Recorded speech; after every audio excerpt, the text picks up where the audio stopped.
जो मृदुल हैं, जो दयालु हैं, जो कृपालु हैं, जो सहज रूप से ही प्रसन्न होने वाली परम मूर्तिमयी देवी श्री राधा हैं, वो किस प्रकार श्री गंगा जी पर रोष कर बैठी, ये दिव्य और रहस्यमयी कथा में आपका स्वागत है। आइए हम आपको एक अद्भुत रोचक प्रसंग सुनाते हैं कि क्यों श्री राधा जी गंगा जी पर रोष कर बैठी। इस अध्याय में आप सुनेंगे श्री राधा जी का गंगा पर रोष, श्री कृष्ण के प्रति राधा का उपालंभ, श्री राधा के भय से गंगा का श्री कृष्ण के चरणों में छिप जाना, जलाभाव से पीड़ित देवताओं का गोलोक में जाना, ब्रह्मा जी की स्तुति से राधा का प्रसन्न होना तथा गंगा का प्रकट होना, देवताओं के प्रति श्री कृष्ण का आदेश तथा गंगा के विष्णु पत्नी होने का प्रसंग। यह अद्भुत प्रसंग सुनने के लिए हमारे साथ बने रहिए और जय घोष करते रहिए, राधे राधे लिखते रहिए। नारद जी ने पूछा, सुरेश्वर, कली के 5000 वर्ष बीत जाने पर गंगा का कहाँ जाना होगा? महाभाग, ये प्रसंग मुझे बताने की कृपा कीजिए। भगवान नारायण ने कहा, नारद, सरस्वती के शाप से गंगा भारतवर्ष में आई। शाप की अवधि पूरी हो जाने पर वह पुनः भगवान श्री हरि की आज्ञा से वैकुंठ में चली जाएंगी। ऐसे ही सरस्वती भारतवर्ष को छोड़कर श्री हरि के धाम में पधारेंगी। शाप समाप्त हो जाने पर लक्ष्मी का भी भगवान के पास पधारना होगा। नारद, ये ही गंगा, सरस्वती और लक्ष्मी भगवान श्री हरि की प्रेयसी पत्नियां हैं। ब्राह्मण, तुलसी सहित 4 पत्नियां वेदों में प्रसिद्ध हैं। नारद जी ने पूछा, भगवान श्री हरि के चरण कमलों से प्रकट हुई गंगा देवी किस प्रकार परब्रह्म के कमंडलों में रहीं तथा शंकर की प्रिया होने का सुअवसर उन्हें कैसे मिला? मुनिवर, गंगा भगवान नारायण की प्रेयसी भी हो चुकी हैं। अहो, किस प्रकार ये सभी बातें संगठित हुई, आप ये रहस्य मुझे बताने की कृपा कीजिए। भगवान नारायण ने कहा, नारद, पूर्व काल में जलमयी गंगा गोलोक में विराजमान थी। राधा और श्री कृष्ण के अंग से प्रकट हुई यह गंगा उनका अंश तथा उन्हीं का स्वरूप हैं। द्रव की अधिष्ठात्री देवी के रूप में अत्यंत सुंदर रूप धारण करके भूमंडल पर पधारी। उस समय भूमंडल में उनके रूप लावण्य की कहीं तुलना नहीं थी। उनका शरीर नूतन यौवन से संपन्न था। उनके सभी अंग रत्नमय अलंकारों से अलंकृत थे। शरद ऋतु के मध्यकाल में खिले हुए कमल की भांति उनका मुस्कान भरा मुख परम मनोहर था। उनकी आभा तपाए हुए सुवर्ण के सदृश थी। तेज में वह शरद काल के चंद्रमा को भी परास्त कर रही थी। मनोहर से भी मनोहर उनकी कांति थी। विशाल 2 नेत्र अनुपम शोभा बढ़ा रहे थे। सुंदर अलकावली भी उनकी शोभा बढ़ा रही थी। दोनों मनोहर गंडस्थलों पर कस्तूरी से पत्र रचनाएं हुई थीं। दांतों की अत्यंत उज्ज्वल पंक्ति पके हुए अनार के दानों की भांति चमक रही थी। ऐसी वे गंगा लज्जा का भाव प्रदर्शित करती हुई भगवान श्री कृष्ण के पास विराजमान हो गई। वह अंचल से अपना मुंह ढककर निर्निमेष नेत्रों से भगवान के मुख रूपी अमृत का निरंतर प्रसन्नतापूर्वक पान कर रही थी। उनका मुखमंडल प्रसन्नता से खिल रहा था। भगवान श्री कृष्ण के रूप ने उन्हें बेसुध तथा अत्यंत पुलकायमान बना दिया था। इतने में भगवती राधिका वहाँ पधार कर विराजमान हो गई। उस समय राधा के साथ असंख्य गोपियाँ थीं। राधा की कांति ऐसी थी मानो करोड़ों चंद्रमाओं की ज्योत्सना एक साथ प्रकट हो। वह उस समय क्रोध की लीला करना चाहती थी, अतः उनकी आंखें लाल कमल की तुलना करने लगी। उनका वर्ण पीले चंपक की तुलना कर रहा था तथा उनकी चाल ऐसी थी मानो मतवाला गजराज हो। अमूल्य रत्नों से बने हुए नाना प्रकार के आभूषण उनके श्री विग्रह की शोभा बढ़ा रहे थे।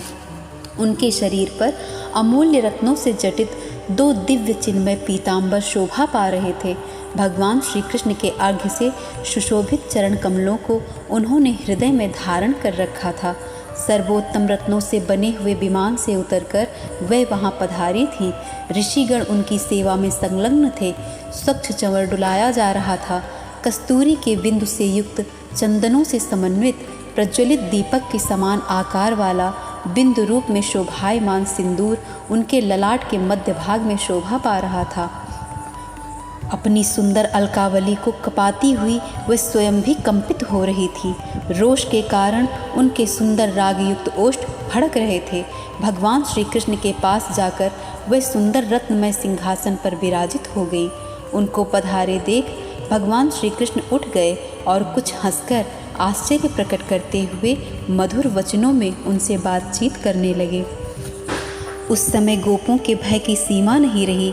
नम्रता के कारण कंधे झुकाकर उन्होंने भगवती राधिका को प्रणाम किया और वे उनकी स्तुति करने लगे।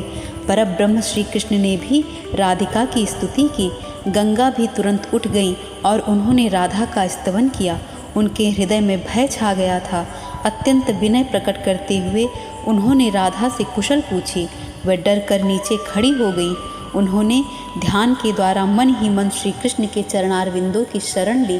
गंगा के हृदय स्थित कमल के आसन पर विराजमान भगवान श्री कृष्ण ने उस समय डरी हुई गंगा को आश्वासन दिया। इस प्रकार सर्वेश्वर श्री कृष्ण से वर पाकर देवी गंगा स्थिर चित्त हो सकी। अब गंगा ने देखा देवी राधिका ऊंचे सिंहासन पर बैठी हैं। उनका रूप परम मनोहर है। वे देखने में बड़ी सुखप्रद हैं। ब्रह्म तेज से उनका श्री विग्रह प्रकाशमान हो रहा है। वह सनातनी देवी सृष्टि के आदि में असंख्य ब्रह्माओं को रचती हैं। उनकी अवस्था सदा 12 वर्ष की रहती है। अभिनव यौवन से उनका श्री विग्रह परम शोभा पाता है। अखिल विश्व में उनके सदृश रूपवती और गुणवती कोई भी नहीं है। वे परम शांत, कमनीय, अनंत, परम साध्वी तथा आदि अंत रहित हैं। उन्हें शुभा, सुभद्रा और सुभगा कहा जाता है। अपने स्वामी के सौभाग्य से वे सदा संपन्न रहती हैं। संपूर्ण स्त्रियों में वे श्रेष्ठ हैं तथा परम सौंदर्य से सुशोभित हैं। उन्हें भगवान श्री कृष्ण की अर्धांगिनी कहा जाता है। तेज अवस्था और प्रकाश में वे भगवान श्री कृष्ण के ही समान हैं।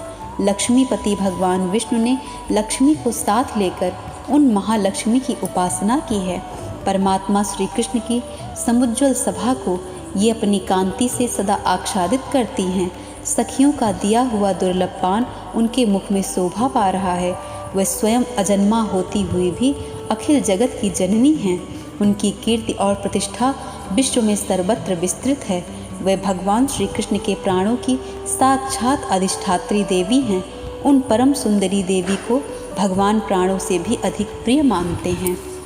नारद रासेश्वरी श्री राधा की इस अनुपम झांकी को देखकर गंगा का मन तृप्त न हो सका। वह निर्निमेष नेत्रों से निरंतर राधा सौंदर्य का सुधापान करती रही। मुने इतने में राधा ने मधुर वाणी में जगदीश्वर भगवान श्री कृष्ण से कहा। उस समय श्री राधा का विग्रह परम शांत था। उनमें नम्रता आ गई थी और उनके मुख पर मुस्कान छाई थी। श्री राधा ने कहा, प्राणेश, आपके प्रसन्न मुख कमल को मुस्कुराकर निहारने वाली यह कल्याणी कौन है? इसके तिरछे नेत्र आपको लक्ष्य कर रहे हैं। इसके भीतर मिलने इच्छा का भाव जागृत है। आपके मनोहर रूप ने इसे अचेत कर रख दिया है। इसके सर्वांग पुलकित हो रहे हैं।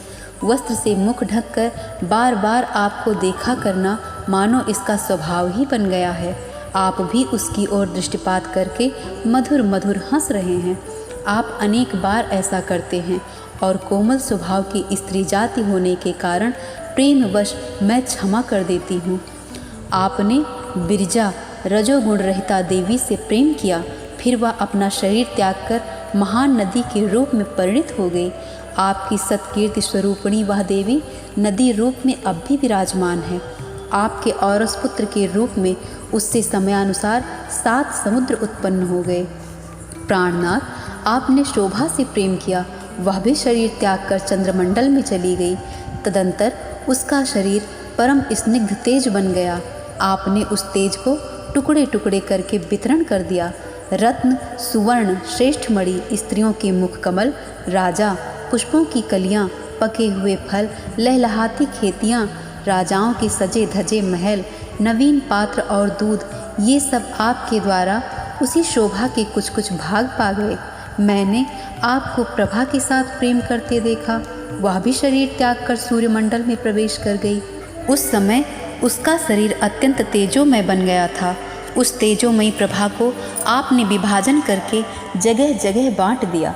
श्री कृष्ण आपकी आँखों से दूर हुई प्रभा अग्नि, यक्ष, नरेश, देवता, वैष्णवजन, नाग, ब्राह्मण, मुनि, तपस्वी, सौभाग्यवती स्त्री तथा यशस्वी पुरुष, इन सबको थोड़े थोड़े रूपों में प्राप्त हुई।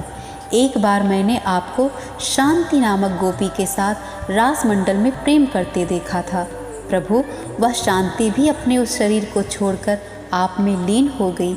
उस समय उसका शरीर उत्तम गुण के रूप में परिणित हो गया। तदंतर आपने उसको विभाजित करके विश्व में बांट दिया। प्रभु, उसका कुछ अंश मुझ राधा में, कुछ इस निकुंज में और कुछ ब्राह्मण में प्राप्त हुआ। विभो, फिर आपने उसका कुछ भाग शुद्ध सत्व स्वरूपा लक्ष्मी को, कुछ अपने मंत्र के उपासकों को, कुछ वैष्णवों को, कुछ तपस्वियों को, कुछ धर्म को और कुछ धर्मात्मा पुरुषों को सौंप दिया। पूर्व समय की बात है, क्षमा के साथ आप मुझे प्रेम करते दृष्टिगोचर हुए थे। उस समय क्षमा अपना वह शरीर त्याग कर पृथ्वी पर चली गई। तदंतर उसका शरीर उत्तम गुण के रूप में परिणित हो गया था। फिर उसके शरीर का आपने विभाजन किया और उसमें से कुछ कुछ अंश विष्णु को, वैष्णवों को, धार्मिक पुरुषों को, धर्म को, दुर्बलों को, तपस्वियों को, देवताओं और पंडितों को दे दिया। प्रभु, इतनी सब बातें तो मैं सुना चुकी। आपके ऐसे बहुत से गुण हैं। आप सदा ही उच्च सुंदरी देवियों से प्रेम किया करते हैं। इस प्रकार रक्त कमल के समान नेत्रों वाली राधा ने भगवान श्री कृष्ण से कहकर साध्वी गंगा से कुछ कहना चाहा। गंगा योग में परम प्रवीण थी।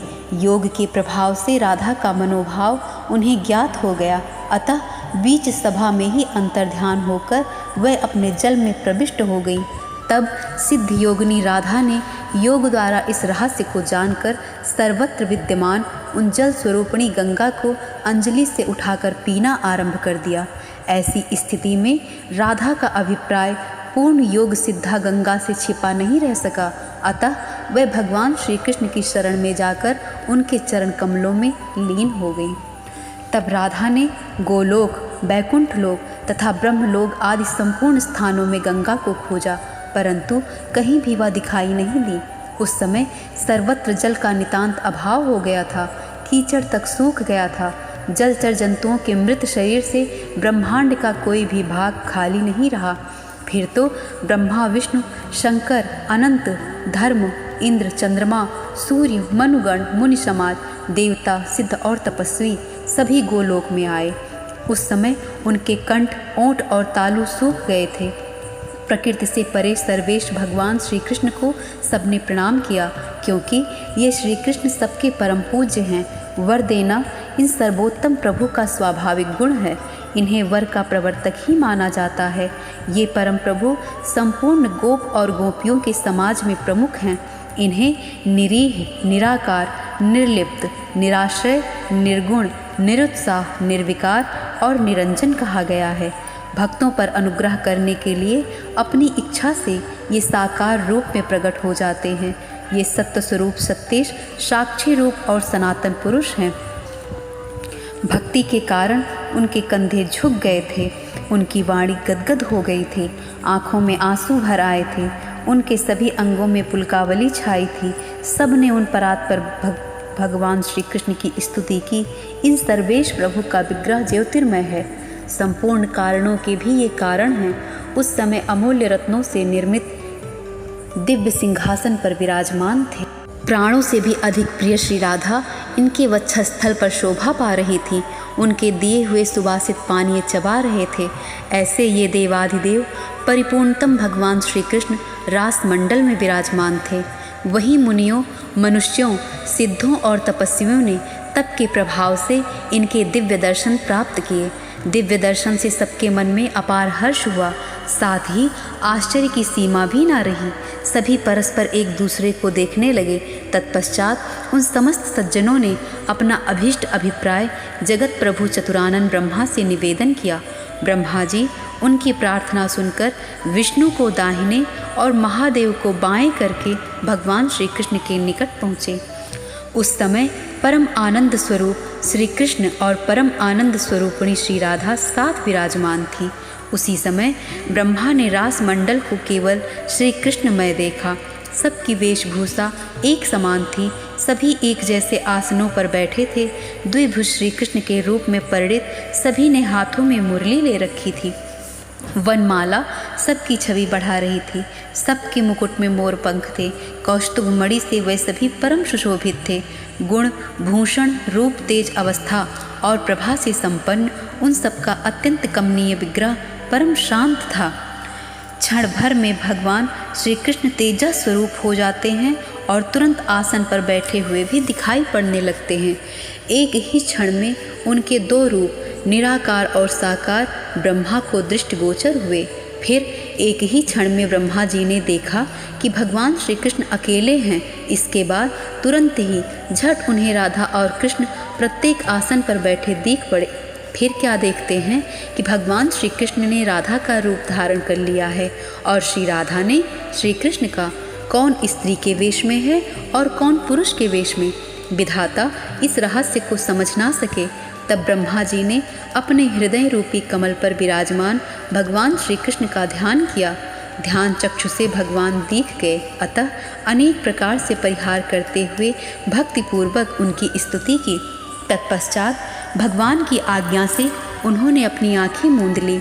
फिर देखा तो श्री राधा को वक्षस्थल पर बैठाए हुए भगवान श्री कृष्ण आसन पर अकेले ही विराजमान हैं।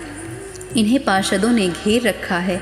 झुंड की झुंड गोपियाँ इनकी शोभा बढ़ा रही हैं।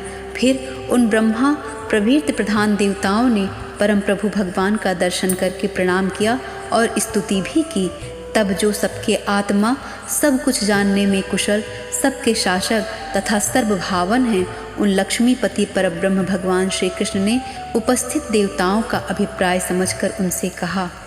भगवान श्री कृष्ण बोले, ब्राह्मण आपकी कुशल हो, यहाँ आइए। मैं समझ गया आप सभी महानुभाव गंगा को ले जाने के लिए यहाँ पधारे हैं, परंतु इस समय यह गंगा शरणार्थी बनकर मेरे चरण कमलों में छिपी है। कारण वह मेरे पास बैठी थी। राधा जी उसे देखकर पी जाने के लिए उद्यत हो गई। तब वह चरणों में आकर ठहर गई। मैं आप लोगों को उसे सहर्ष दे दूंगा, परंतु आप पहले उसको निर्भय बनाने का पूर्ण प्रयत्न करें। नारद, भगवान श्री कृष्ण की यह बात सुनकर कमलोद्भव ब्रह्मा का मुख मुस्कान से भर गया। फिर तो वे संपूर्ण देवता जो सबकी आराध्या तथा भगवान श्री कृष्ण से भी सुपूजिता हैं, उन भगवती राधा की स्तुति करने में संलग्न हो गए। भक्ति के कारण अत्यंत विनीत होकर ब्रह्मा जी ने अपने चारों मुखों से राधा जी की स्तुति की। चारों वेदों के प्रणेता चतुरानन ब्रह्मा ने भगवती राधा का स्तवन किया। ब्रह्मा जी बोले, देवी यह गंगा आपके तथा भगवान श्री कृष्ण के श्री अंग से समुत्पन्न है। आप दोनों महानुभाव रासमंडल में पधारे थे। शंकर के संगीत ने आपको मुग्ध कर दिया था। उसी अवसर पर यह द्रव रूप में प्रकट हो गई। अतः आप तथा श्री कृष्ण के अंग से समुत्पन्न होने के कारण यह आपकी प्रिय पुत्री के समान शोभा पाने वाली गंगा आपके मंत्रों का अभ्यास करके उपासना करे। इसके द्वारा आपकी आराधना होनी चाहिए। फलस्वरूप वैकुंठाधिपति चतुर्भुज भगवान श्री हरि इसके पति हो जाएंगे। साथ ही अपनी एक कला से यह भूमंडल पर भी पधारेगी और वहाँ भगवान के अंश क्षीर समुद्र को इसका पति बनने का सुअवसर प्राप्त होगा।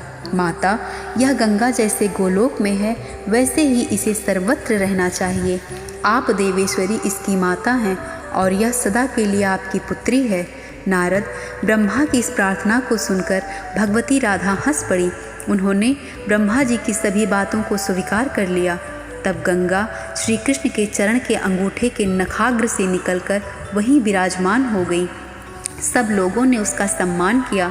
फिर जल स्वरूपा गंगा से उसकी अधिष्ठात्री देवी जल से निकलकर परम शांत विग्रह से शोभा पाने लगी।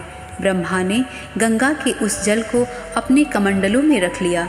भगवान शंकर ने उस जल को अपने मस्तक पर स्थान दिया। तत्पश्चात कमलोद्भव ब्रह्मा ने गंगा को राधा मंत्र की दीक्षा दी। साथ ही राधा के स्तोत्र कवच, पूजा और ध्यान की विधि भी बतलाई। ये सभी अनुष्ठान क्रम सामवेद कथित थे। गंगा ने इन नियमों के द्वारा राधा की पूजा करके बैकुंठ के लिए प्रस्थान किया। मुने, लक्ष्मी, सरस्वती, गंगा और विश्वपावनी तुलसी, ये चारों देवियाँ भगवान नारायण की पत्नियाँ हैं। तत्पश्चात परमात्मा भगवान श्री कृष्ण ने हंसकर ब्रह्मा को दुर्बोध एवं अपरिचित सामयिक बातें बतलाईं। भगवान श्री कृष्ण ने कहा, ब्राह्मण, तुम गंगा को स्वीकार करो। विष्णु, महेश्वर, विधाता, मैं समय की स्थिति का परिचय कराता हूँ। आपको ध्यान देकर सुनना चाहिए। तुम लोग तथा अन्य जो देवता, मुनिगण, मनु, सिद्ध और यशस्वी यहाँ आए हुए हैं, इन्हीं को जीवित समझना चाहिए, क्योंकि गोलोक में काल के चक्र का प्रभाव नहीं पड़ता। इस समय कल्प समाप्त होने के कारण सारा विश्व जलाल में डूब चुका है। विविध ब्रह्मांडों में रहने वाले जो ब्रह्मा आदि प्रधान देवता हैं, वे इस समय मुझ में विलीन हो गए हैं। ब्राह्मण, केवल बैकुंठ को छोड़कर और सबका सब जलमग्न है। तुम जाकर पुनः ब्रह्मलोकादि की सृष्टि करो। अपने ब्रह्मांड की भी रचना करना आवश्यक है। इसके पश्चात गंगा वहाँ जाएंगी। इसी प्रकार मैं अन्य ब्रह्मांडों में भी इसी सृष्टि के अवसर पर ब्रह्मादि लोकों की रचना का प्रयत्न करता हूँ। अब तुम देवताओं के साथ यहाँ से शीघ्र पधारो। बहुत समय व्यतीत हो गया है। तुम लोगों में कई ब्रह्मा समाप्त हो गए और कितने अभी होंगे भी। मुने, इस प्रकार कहकर परमाराध्या राधा के प्राणपति भगवान श्री कृष्ण अंतःपुर में चले गए। ब्रह्मा प्रभृति देवता वहाँ से चलकर यत्नपूर्वक पुनः सृष्टि करने में तत्पर हो गए। फिर तो गोलोक, बैकुंठ, शिवलोक और ब्रह्मलोक तथा अन्यत्र भी जिस जिस स्थान में गंगा को रहने के लिए परब्रह्म परमात्मा भगवान श्री कृष्ण ने आज्ञा दी थी, उस स्थान के लिए उसने प्रस्थान कर दिया। भगवान श्री हरि के चरण कमल से गंगा प्रकट हुई, इसीलिए उसे लोग विष्णुपदी कहने लगे। ब्राह्मण, इस प्रकार गंगा के इस उत्तम उपाख्यान का वर्णन कर चुका। इस सारगर्भित प्रसंग से सुख और मोक्ष सुलभ हो जाते हैं। अब पुनः तुम्हें क्या सुनने की इच्छा है? नारद ने कहा, भगवान, लक्ष्मी, सरस्वती, गंगा और जगत को पावन बनाने वाली तुलसी, ये चारों देवियाँ भगवान नारायण की ही प्रिया हैं। यह प्रसंग तथा गंगा के बैकुंठ को जाने की बात मैं आपसे सुन चुका, परंतु गंगा विष्णु की पत्नी कैसे हुई, यह वृत्तांत सुनाने का अवसर मुझे नहीं मिला। उसे कृपया सुनाइए। भगवान नारायण बोले, नारद, जब गंगा बैकुंठ में चली गई, तब थोड़ी देर के बाद जगत की व्यवस्था करने वाले ब्रह्मा भी उसके साथ ही बैकुंठ पहुँचे और जगत प्रभु भगवान श्री हरि को प्रणाम करके कहने लगे। ब्रह्मा जी ने कहा, भगवान, श्री राधा और श्री कृष्ण के अंग से प्रकट हुई ब्रह्मद्रव स्वरूपिणी गंगा इस समय एक सुशीला देवी के रूप में विराजमान है। दिव्य यौवन से संपन्न होने के कारण उसका शरीर परम मनोहर जान पड़ता है। शुद्ध एवं सत्य स्वरूपिणी देवी, उसमें क्रोध और अहंकार लेश मात्र के लिए भी नहीं है। श्री कृष्ण के अंग से प्रकट हुई वह गंगा उन्हें छोड़ किसी दूसरे को पति नहीं बनाना चाहती, किंतु परम तेजस्विनी राधा ऐसा नहीं चाहती। वह माननी राधा इस गंगा को पी जाना चाहती थी, परंतु बड़ी बुद्धिमानी के साथ यह परमात्मा श्री कृष्ण के चरण कमलों में प्रविष्ट हो गई। इसकी रक्षा कीजिए। इस समय सर्वत्र सूखे हुए ब्रह्मांड गोलक को देखकर मैं गोलोक में गया। सर्वांतर्यामी भगवान श्री कृष्ण संपूर्ण वृतांत जानने के लिए वहाँ विराजमान थे। तब मैंने इसे राधा की पूजा के मंत्र याद कराए। इसके जल से ब्रह्मांड गोलक को पूर्ण कराया। आपसे मेरी प्रार्थना है कि इस सुरेश्वरी गंगा को आप अपनी पत्नी बना लीजिए। देवेश, आप पुरुषों में रत्न हैं। इस साध्वी देवी को स्त्रियों में रत्न माना जाता है।